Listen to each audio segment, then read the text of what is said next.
خرم شہزاد، نیوز 18 دلی۔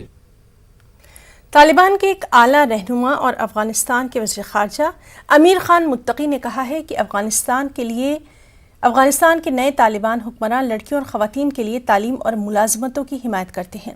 انہوں نے کہا کہ لاکھوں افغانوں کی ضرورت میں مدد کے لیے وہ دنیا کے اچھے نظریے کے خواہاں ہیں۔ افغان وزیر خارجہ کے مطابق طالبان حکومت تمام ممالک کے ساتھ اچھے تعلقات چاہتی ہے اور اس کا امریکہ سے کوئی مسئلہ نہیں ہے۔ انہوں نے واشنگٹن اور دیگر ممالک پر زور دیا کہ وہ $10 بلین سے زیادہ کے فنڈز جاری کریں، جو کہ 15 اگست کو طالبان کے اقتدار میں آنے کے بعد سے منجمد کر دیے گئے تھے۔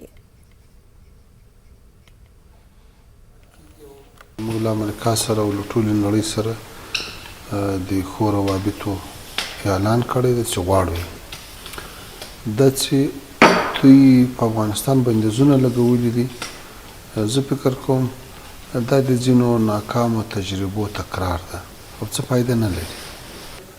په اداري برخه کې هم تجربه زیاته شوې ده، په سیاسي برخه کې زیاته شوې ده او د هیواد په بیا رغونه کې او په انکشافي برخه کې همداسې له خپل ولس سره او نړۍ سره د تعامل په برخه کې په مختلفو هره برخه د زندګۍ کې چې عمر زیاتېږي او د کار مدة زیاتېږي، تجربه ورسره زیاتېږي.